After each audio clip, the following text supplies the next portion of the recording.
Hello, everyone. Welcome to the new episode of Professionals Unplugged. I'm your host, Utkarsh Shukla, and today we have Laura with us. Laura, thank you so much for joining in. Yeah, thank you for having me. So Really let's nice start. that you Yeah, asked.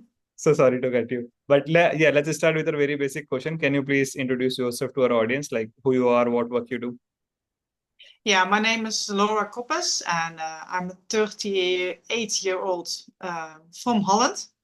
I live currently with my partner in Germany. We went here for the rest, for the green, for nature. The living is for us a bit better over here. And yeah, for my work, I'm a chief officer on dredging vessels, as we are in Holland quite big in it, the Belgians as well.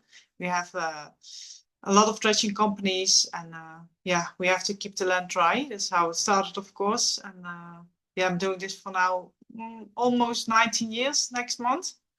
Started from dredging school, as we have in Holland, or we had before. And yeah, from there I started working for the dredging companies and still doing this. And That's I still that's really nice. So can you just tell us a brief about this role? Like what are your day-to-day responsibilities and how you take up the tasks? well, our work is like on a 4 week on, 4 week off rotation, and when we're on board, we work 12 hours a day.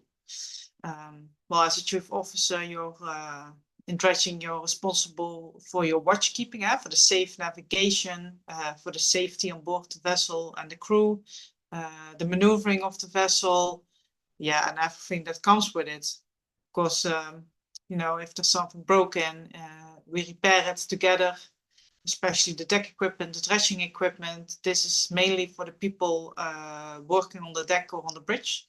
So it's all hands on to do so. Yeah. We work on day shifts and night shifts. So I'm mostly on the midnight till lunch shift, so 12 to 12, as my captain is on the other shift. Yeah, it's hard work, but it's also good. Yeah. Right. So as you mentioned, like it's very hard job, right? So what are the biggest challenges that you think that you are facing right now, or you have faced till now with this role? I think the biggest challenge is the discrimination against women. That's it's still a man's world. There are slightly some changes, but not as fast as I would love to see it. But there are more and more women choosing for this profession. Luckily, in the UK, dredging, there are a lot of women in dredging. It's quite popular, and I hope that the Dutch and the Belgians follow soon. Because it's not easy if you're one or two women on a 1,000 men. You always have to fight for your position and show, you know, that you can do the same, even because you're a woman. So yeah, I think this is the biggest challenge that we're facing. Yeah. Right. And in terms of the task that you are assigned, right, in terms of wrenching, right? So what are the challenges in that part, like in your day-to-day activities? Um, I think the biggest challenge there is, well, after weeks, the fatigue, because we're living on board a vessel, especially at the moment I'm on a small vessel, it's not easy. There's always noise and vibration, so your sleep is not as good as at home. Sometimes you get woken up because there's jobs to do. So, you know, if we have to do towing trips, two people have to be on the bridge when we pass locks. So then you have to get up in the middle of the night or halfway your sleep to assist. And yeah, after 4 weeks, you notice that you're slowly, you're getting more tired at the end. I think that's the biggest challenge. Yeah.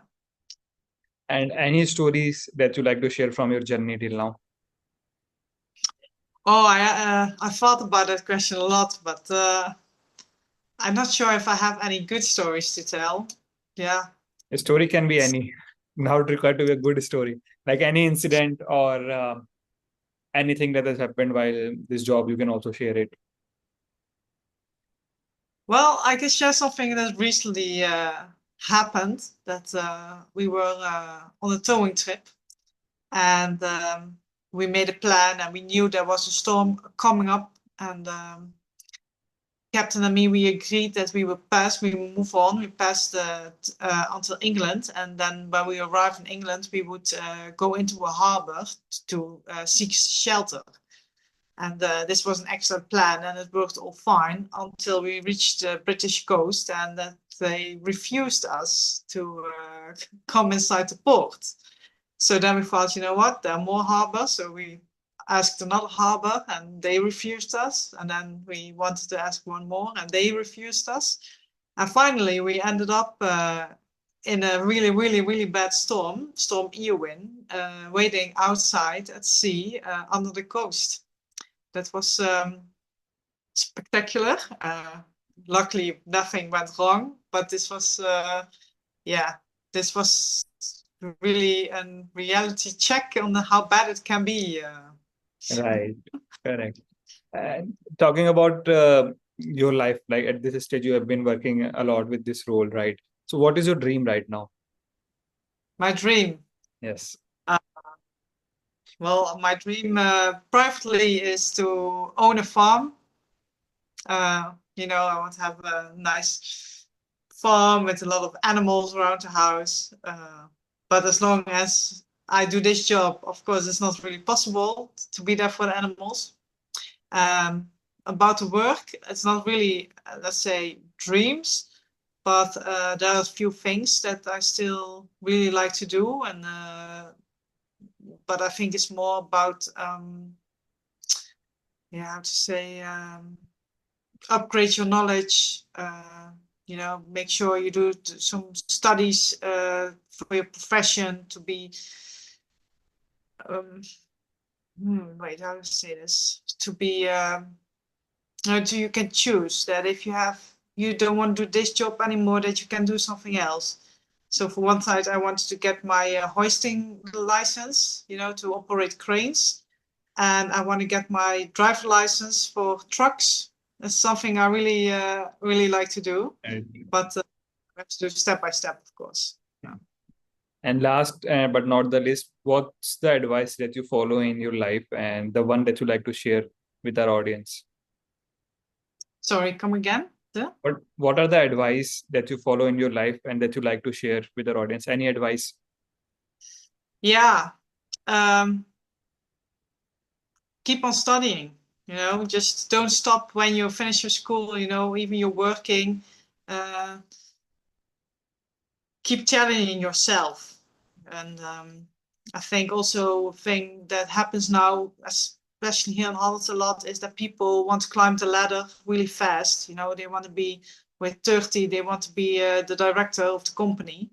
And I think if you want to become a good leader, you need a lot of experience. You cannot be a leader without any experience. So I think it's better to gain some experience first, like 20, 30 years, and become a real good leader instead of becoming a average manager with 30. Correct. I think for working with you, this is really beneficial. No. Right. Totally agree with you on this point. I think it's very important for leader to have seen the entire journey and to become to this position.